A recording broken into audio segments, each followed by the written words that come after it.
ठीक आहे. जसा हा जो विमान अपघात झाला ज्या प्रकारे काय वाटतं याची चौकशी व्हायला हवी आणि येणाऱ्या काळामध्ये असे अपघात होऊ नयेत त्यामुळे बिलकुल बिलकुल याची शेवटी आमच्या सहकार्याचा जीव याच्यामध्ये गेला आहे. 6 लोक मृत्युमुखी पडलेले आहेत. त्यामुळे या विमान अपघाताची चौकशी नक्कीच व्हायला पाहिजे, नक्कीच होईल. कारण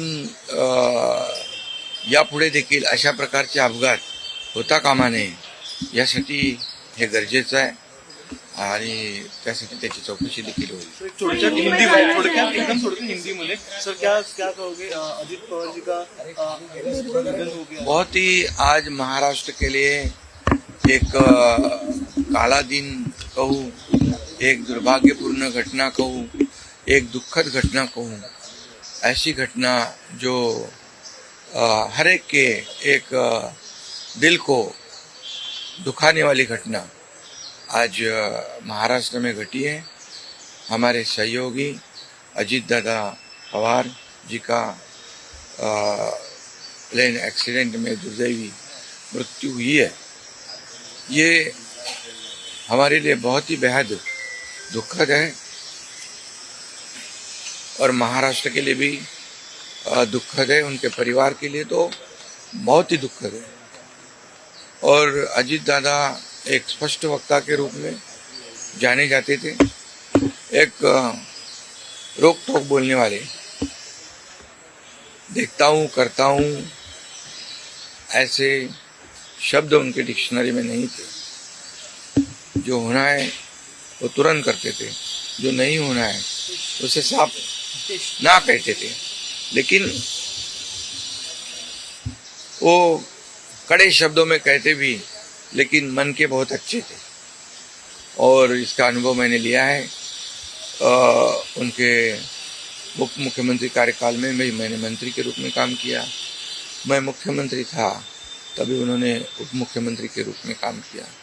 आज देवेंद्र जी मुख्यमंत्री है, उनमें भी हम दोनों ने उप मुख्यमंत्री के रूप में काम किया है. हम टीम बनकर काम कर रहे थे, महाराष्ट्र को आगे बढ़ा रहे थे. इसमें एक हमारा टीम वर्क था और मेरा काम करने का तरीका जैसे देर रात तक काम करता था. अजीत दादा जल्दी सुबह उठकर उनकी शुरुआत होती थी. देवेंद्र जी भी दिन भर काम करते और सुबह उन्होंने 6 बजे अपॉइंटमेंट दी हुई, ये भी इस राज्य के अधिकारियों को पता है.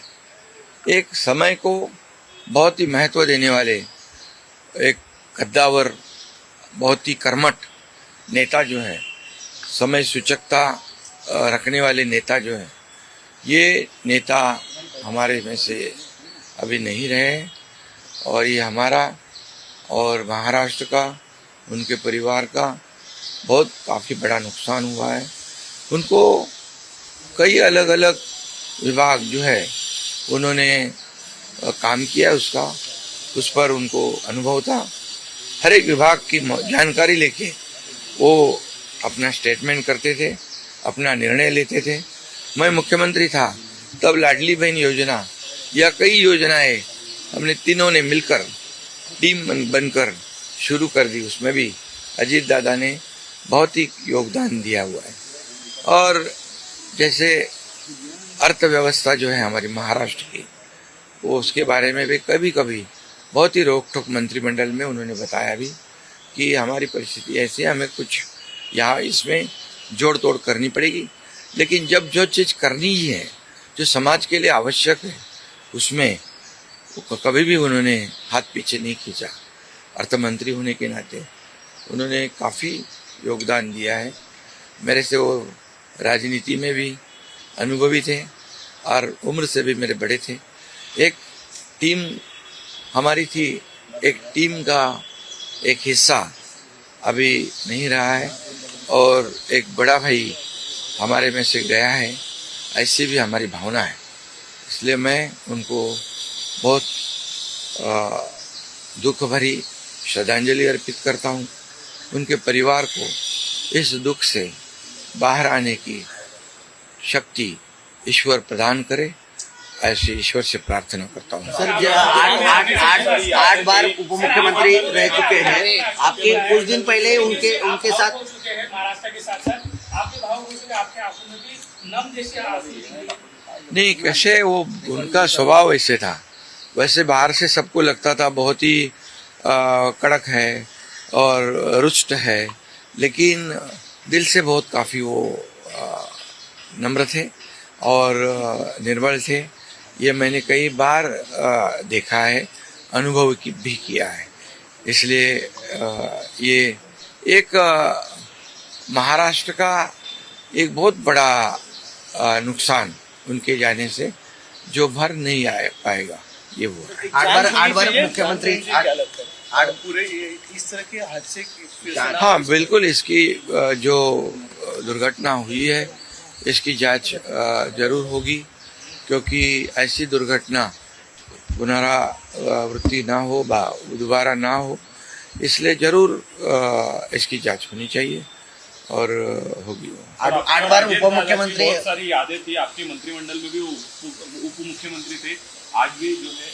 मैंने कहा ना कि जब मैं मुख्यमंत्री था तब उन्होंने जो हमने फैसले लिए, निर्णय लिए समाज हित के लिए, तब अजीत दादा अर्थ मंत्री थे, तो उनका भी काफी योगदान उसमें रहा है, ये कोई नहीं भूल सकता है। 8 बार उप मुख्यमंत्री रह चुके हैं। कुछ दिन पहले आपकी उनसे मुलाकात हुई थी, क्या बातचीत हुई थी 1.5 घंटा आपसे? अभी हमारे सुप्रीम कोर्ट के चीफ जस्टिस यहाँ आए थे तेज मुंबई में, घूमते करतो यार। अभी हम बैठे थे उनके आने से पहले। अभी काफी हंसी मजाक हो रही थी, चर्चा हो रही थी, वही बातें आज सामने आ रही है। 2 दिन पहले हम साथ में बैठे थे और आज अजीत दादा नहीं रहे, ये दुख की बात है। महाराष्ट्र के उप मुख्यमंत्री और जमीन से जुड़े हुए जननेता श्रीमान अजीत दादा पवार, इनका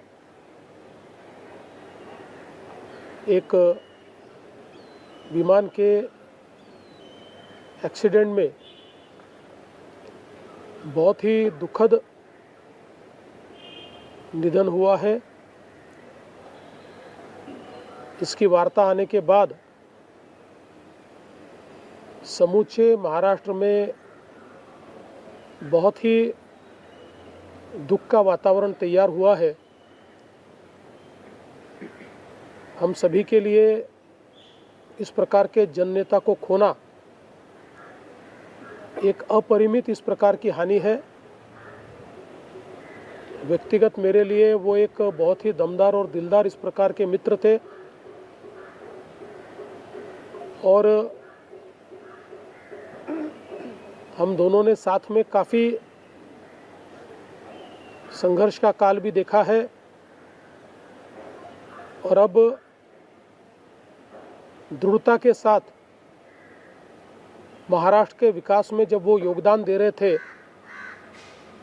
और एक बहुत लंबी पारी वो खेलेंगे, ऐसी परिस्थिति थी, ऐसे समय उनका निकल जाना, मैं ऐसा मानता हूं कि इसके लिए हमारे पास कोई शब्द भी नहीं है और उनके परिवार पर और उनका जो बृहद परिवार है राष्ट्रवादी कांग्रेस पार्टी, उसके पदाधिकारी कार्यकर्ताओं पर ये जो दुख आया है,